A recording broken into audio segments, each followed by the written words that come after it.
महाराष्ट्र की सभी 288 सीटों के लिए आज मतदान होगा, तो झारखंड में दूसरे चरण में 38 सीटों के लिए वोट डाले जाएंगे। इसके साथ ही यूपी की 9 सीटों समेत कई राज्यों में उपचुनाव के लिए वोटिंग आज होगी। महाराष्ट्र में सत्तारूढ़ महायुति और महाविकास अघाड़ी के बीच सीधी टक्कर है। CM Eknath Shinde, deputy CM Devendra Fadnavis, Ajit Pawar, Aditya Thackeray समेत कई दिग्गजों की किस्मत आज ईवीएम में कैद होगी। लेकिन ये तस्वीरें आप नागपुर से सीधी देख रहे हैं। मोहन भागवत अपना वोट कास्ट करने के लिए निकले हैं। आरएसएस प्रमुख मोहन भागवत अपना वोट डालने के लिए निकले हैं और पैगाम यही है कि पहले मतदान फिर जलपान। सबसे पहले वोट करिए। आपके इलाकों में आप जहां कहीं भी हैं, अगर वहां आज मतदान है तो आज आप सबसे पहले जाकर के वोट करिए। हमारे सहयोगी राजेश इस पर और ज्यादा बातचीत के लिए हमारे साथ जुड़ चुके हैं। राजेश, ये मोहन भागवत जी निकल पड़े हैं अपना वोट कास्ट करने के लिए। तस्वीर हम दिखा रहे हैं दर्शकों को। जाहिर है पैगाम बस यही है कि सबसे पहले मतदान कीजिए, निकल करके बढ़ चढ़ करके इस उत्सव में शामिल होइए और अपनी पसंद की सरकार चुनिए। बिल्कुल, पिछले एक महीने तक जिस तरीके से हमने चुनाव प्रचार देखा, उसके बाद प्रचार थमा है। आज मतदान का दिन है, तो यही मैसेज है, यही संदेश है नेताओं के द्वारा ही और तमाम बड़े सेलिब्रिटीज़ के द्वारा ही कि आप घरों से निकले और पहले मतदान करें। हुसैन, मैं बताऊं कि पिछले एक महीने जो चुनाव प्रचार चला, आज जो मतदान हो रहा है, कई जितनी भी पार्टियां चुनाव लड़ रही हैं, सबका कुछ न कुछ स्टेक है इसमें और सबको कुछ ना कुछ प्रूफ करना है। और अगर हम महायुति से शुरू करें और भारतीय जनता पार्टी की हम बात करें, तो पिछले 2.5 सालों में या पिछले 5 सालों में जिस तरीके से भारतीय जनता पार्टी ने यहाँ सरकार बनाई और चलाई है, उसे जनता एक्सेप्ट करती है या नहीं करती है, वो आज तय होगा। वहीं अगर एकनाथ शिंदे की हम बात करें, तो उन्होंने जिस तरीके से अपने मुखिया की पार्टी से अलग होकर अलग पार्टी बनाई, उनकी लेगेसी हासिल कर ली, उनका चुनाव चिन्ह हासिल कर लिया, पार्टी का नाम भी हासिल कर लिया, उसे जनता एक्सेप्ट करती है नहीं करती है, वो आज तय होगा। साथ ही अजीत पवार के साथ भी कुछ ऐसा ही है। चाचा जिन्होंने उनको राजनीति में जो लेकर आए, उनसे अलग होकर उनकी ही पार्टी पर कब्जा कर लिया, उसे जनता किस तरीके से देखती है, वो आज तय होगा। वहीं उद्धव ठाकरे हों या शरद पवार हों, उनको ये आज जनता बताएगी आज कि उन्होंने जो पार्टी बनाई थी और जिस तरीके राजेश, बिल्कुल पिछले विधानसभा चुनाव से इस विधानसभा चुनाव के बीच बहुत कुछ बदल चुका है। एनसीपी 2 फाड़ में हो चुकी है, शिवसेना 2 टुकड़ों में बढ़ चुकी है। अब वहां की आवाम आज फैसला करेगी कि उनके लिए कौन बेहतर है। कुछ और खास तस्वीरें आ रही, वो भी हम जरा दर्शकों को दिखाते हैं। शायना एनसी जो है मुमरा देवी मंदिर पहुंच रही है, वहां पर पूजा अर्चना करेंगे और उसके बाद वो आज का आगे का जो अपना कार्यक्रम है उसे आगे बढ़ाएंगी। शायना एनसी शिंदे गुट से, शिवसेना शिंदे गुट से उम्मीदवार हैं। ये तस्वीरें देखिए, शायना एनसी पहुंची हैं। मिथुन चक्रवर्ती पहुंचे थे शायना एनसी के लिए प्रचार करने के लिए। मुमरा देवी विधानसभा सीट से शायना एनसी उम्मीदवार हैं, वो पहुंची हैं सुबह सुबह मुमरा देवी मंदिर। आ जाएगा तो और वोट, ये जो प्रजातंत्र लोकतंत्र में एक फेस्टिवल ऑफ डेमोक्रेसी जो हम कहते हैं, शुरुआत होती है एक नैतिक जिम्मेदारी, तो जरूर बाहर आके वोट कीजिए सुबह सुबह। एक सवाल ये जरूर लेना पड़ेगा, कल जिस तरीके से ऑडियो क्लिप बाहर आया सुप्रिया सुले उनका और पैसे की बात हुई, ऊपर देखिए, मुझे कोई स्पेकुलेशन में नहीं जाना है। आज दिन है महाराष्ट्र के फैसला को लेने। महायुति सरकार ने जिस ढंग से काम किया, उसी रफ्तार से हम काम करना चाहेंगे और हम सब प्रधान सेवक या प्रधान सेविका हैं और उस दृष्टि से आशीर्वाद यहाँ मिलता है और काम करने की ऊर्जा मिलती है। Thank you. मुमरा देवी से उम्मीदवार हैं शायना एनसी। सचिन इस वक्त हमारे साथ जुड़े हुए हैं। सचिन, खास तौर से मुमरा देवी की अगर बात कर विधानसभा क्षेत्र की बात की जाए, तो वहां पर कौन कौन से मुद्दे इस बार हावी रहने वाले हैं? देखिए, मुंबा देवी में इस बार खास टक्कर होने वाले शायना एनसी, जो कि बीजेपी नेता है, लेकिन इस बार बीजेपी ने अपना उम्मीदवार जो है वो एकनाथ शिंदे शिवसेना को दिया है और शिंदे शिवसेना से शायना एनसी वहां पर कांग्रेस के अमिल पटेल, जो कि वहां के मौजूदा 2 टर्म के विधायक रह चुके हैं 2014-2019 में, उनके खिलाफ चुनाव लड़ रही है और मुस्लिम बहुल सीट है वहां पर। खास तौर पर मुस्लिम वोटों का काफी प्रभाव है, इसलिए शायना एनसी के सामने चुनौती बड़ी है, क्योंकि 2 टर्म की सिटिंग एमएलए रह चुके हैं। एमआईएम जो है वो भी वहां पर चुनाव लड़ रही है और कई सारे दूसरे अन्य मुस्लिम उम्मीदवार भी चुनाव लड़ रहे हैं। तो वहां पर देखना होगा कि इस बार कितना वोट जिहाद का प्रभाव हो सकता है। जो फतवे निकाले गए, जिस तरह से सज्जाद दुमानी हो या फिर उलेमा काउंसिल हो, उलेमा बोर्ड हो, तमाम लोगों ने जिस तरह से लेटर दिए, फतवे निकाले, अपील की, उसका क्या असर होता है। खासतौर पर मिथुन चक्रवर्ती से लेकर मुख्यमंत्री एकनाथ शिंदे और कई सारे दूसरे बड़े नेताओं ने शाइना एनसी के लिए वहां पर प्रचार किया है। और इस बार नाक की लड़ाई जो है वो दक्षिण मुंबई की सीट पर है, जिससे कि भाईकला की सीट है, वहां पर भी नाक की लड़ाई, वहां पर एकनाथ शिंदे वर्सेस उद्धव ठाकरे शिवसेना शिंदे जो है उनके बीच में सीधी लड़ाई है। अगर मैं यहाँ पर मौजूद हूँ, ये मलबार हिल की सीट है। यहाँ पर मंगल प्रभात लोढ़ा जो बीजेपी के मौजूदा विधायक है, कैबिनेट मंत्री है, उनके खिलाफ कांग्रेस के जो है भैरवलाल चौधरी, इनके खिलाफ ये लड़ाई हो रही है। हाई प्रोफाइल सीट है, हाई प्रोफाइल ये बूथ कहा जाता है। यहाँ पर मिलिंद देवरा, हालांकि वो लड़ रहे हैं वर्ली से आदित्य ठाकरे के खिलाफ, लेकिन यहाँ पर वोट करने आएंगे तो वो मंगल प्रभात लोढ़ा जो उनके महायुति के कैंडिडेट है उनके लिए वोट करने आएंगे। तो ऐसे कई सारे उम्मीदवार हैं जो रहते अलग कॉन्स्टिट्यूंसी में है, वोट उनका जो है किसी और को जाएगा, लेकिन वो चुनाव कहीं और से लड़ रहे हैं। जैसे आदित्य ठाकरे वो रहते हैं बांद्रा में, उनका वोटिंग उद्धव ठाकरे और उनके परिवार का बांद्रा में होता है, लेकिन वो चुनाव लड़ रहे हैं वर्ली से। तो इस तरह से कई सारे ऐसे उम्मीदवार हैं। शाइना एनसी रहती है मलबार हिल में, लेकिन चुनाव लड़ रहे हैं मुंबा देवी से। तो ऐसे कई सारे उम्मीदवार भी है, कई सारे ऐसे नेता भी है। लेकिन सुबह से हम देख रहे हैं कि हाई प्रोफाइल सीटों पर भी अभी से कतारें शुरू हो गई है। बस इंतजार है कि कब 7 बज जाए और वोटिंग शुरू हो जाए। सुबह 7 बजे से लेकर शाम के 6 बजे तक जो है मतदान होगा।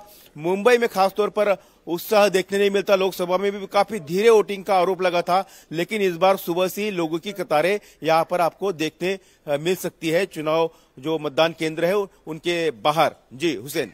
सचिन, एक बार जरा अपने कैमरामैन से कहिए कि आप जिस पोलिंग स्टेशन पर आप खड़े हैं वहां की भी तस्वीरें जरा और करीब से हमें दिखा दें, क्योंकि बस कुछ ही मिनटों का इंतजार बाकी है, जिसके बाद पहला वोट पड़ेगा और महाराष्ट्र विधानसभा चुनाव के मतदान की शुरुआत हो जाएगी। ठीक 7 बजे पहला वोट पड़ने वाला है। जी बिल्कुल।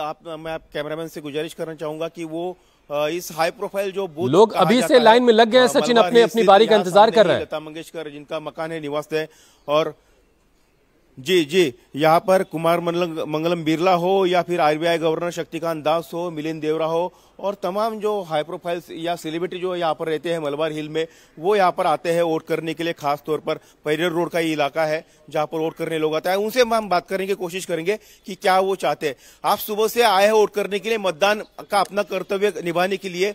मतदान करना बहुत जरूरी है।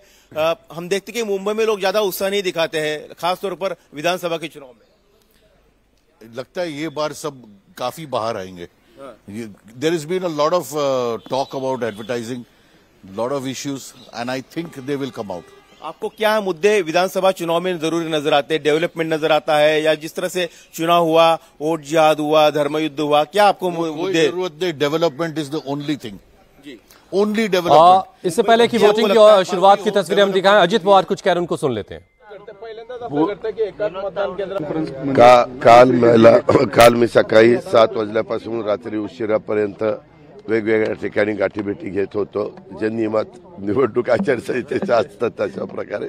त्याच्यामुळे मी काय अजून ते बघितलं नाही। सकाळी लवकर उठून मी पहिलं मतदान आलो, मी बघितल्यावर त्याबद्दलचे कॉमेंट्स देईन।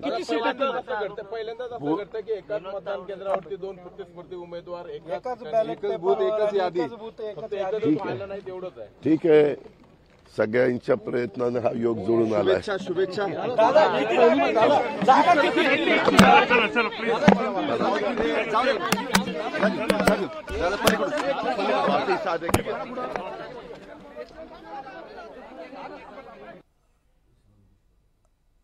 तो तस्वीरें आने की शुरुआत हो चुकी है, 7 बज चुके हैं और पहला वोट सीपी राधाकृष्णन इस वक्त आपको तस्वीरों में दिख रहे हैं।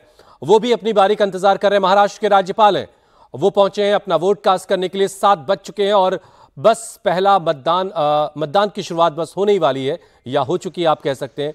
लोग अपनी बारी का इंतजार कर रहे हैं। अभी जैसा सचिन ने दिखाया कि लोग कतारों में खड़े हैं और अपनी बारी का इंतजार किया जा रहा है। जो एक इल्ज़ाम मुंबई पर लगता रहा है कि बहुत कम वोटिंग होती है, बहुत स्लो वोटिंग पिछली बार हुई, इसका इल्ज़ाम लगा था।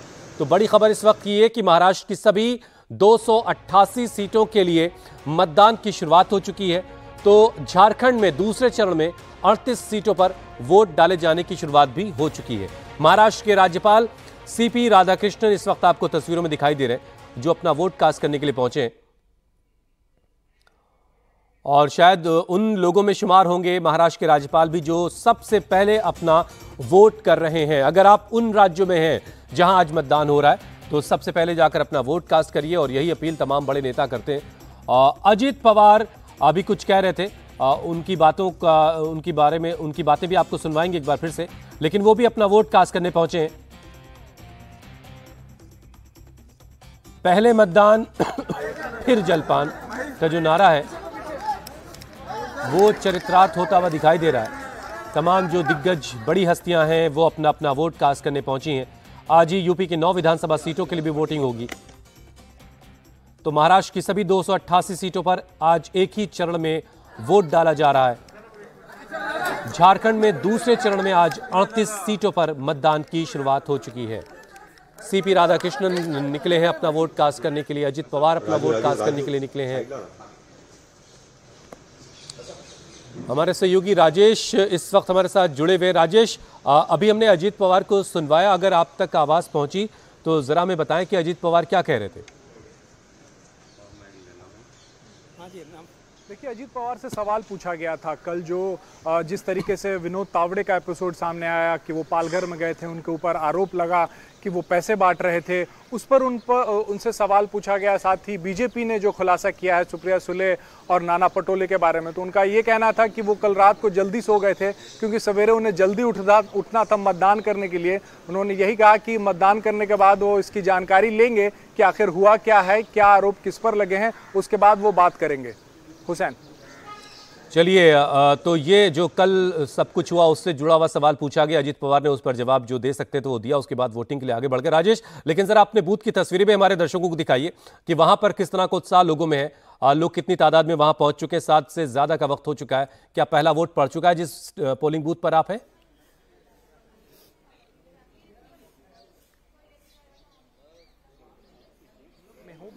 कॉन्स्टिट्यूएंसी है ये, और ये मातोश्री यहाँ से चंद कदमों की दूरी पर, और यहाँ जिस बूथ के बाहर मैं खड़ा हूँ वहाँ पे ठाकरे परिवार जो है वो वोट करने आएगा। यहाँ पे मतदान करने के लिए लोग पहुंच रहे हैं। सोसाइटी के अंदर ये बूथ बना है हुसैन, इसलिए बहुत ज्यादा यहाँ पे मतदाताओं की संख्या नहीं है, और सोसाइटी के अंदर बूथ बनाने के पीछे चुनाव आयोग का इस बार मंशा ये रही है कि जो वोटिंग परसेंटेज है वो बढ़ाया जाए। लोग घरों से निकलकर जो पास के स्कूल्स होते हैं जहाँ पे पोलिंग बूथ बनाया जाता था या दूसरे जगहों पर जाते नहीं थे, इस वजह से कई इलाकों में सोसाइटी के अंदर ही पोलिंग बूथ बनाया गया है। और ये साहित्य सहवास सोसाइटी है जो कि मातोश्री से महज चंद कदमों की दूरी पर, वहां पर ये पोलिंग बूथ है। तो सोसाइटी के अंदर से लोग वोट देने के लिए पहुंच रहे हैं, साथ ही आसपास की सोसाइटीज से भी यहां पर लोग जो हैं वो वोट देने पहुंच रहे हैं। सोसाइटीज के अंदर मुंबई में बड़े पैमाने पर इस बार पोलिंग बूथ बनाए गए हैं, क्योंकि पिछली बार हमने देखा था 2019 के चुनाव में कि पोलिंग परसेंटेज काफी कम रहा था, तो वो ज्यादा हो। साथ ही इस बार वीकडेज में भी ये पोलिंग डे रखा गया है, क्योंकि चुनाव आयोग का कहना था कि वीकेंड में जब ये रहता है तो लोग मोहन भागवत हमें दिख रहा है। राजेश, मैं आपको रोक रहा हूं। मोहन भागवत अपना वोट कास्ट कर चुके हैं और सीपी राधाकृष्णन कुछ कह रहे हैं, उनको सुन लेते हैं। Citizen that whenever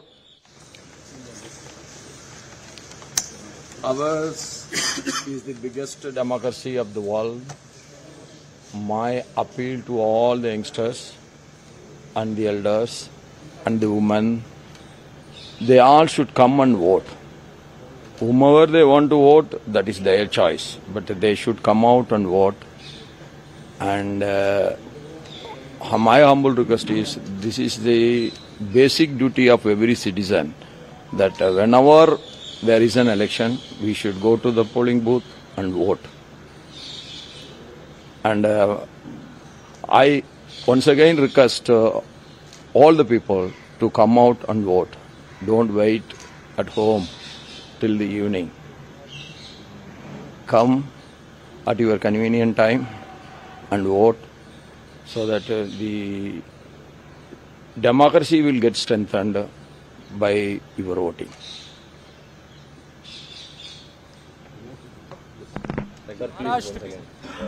CP Radhakrishnan अपना वोट कास्ट करके लोगों से मुखातिब हुए, तो अब मोहन भागवत भी अपना वोट डाल चुके हैं और वोट डालने के बाद अपनी स्याही का निशान भी उन्होंने दिखाया कैमरे पर, और अब मीडिया से मुखातिब होने जा रहे हैं।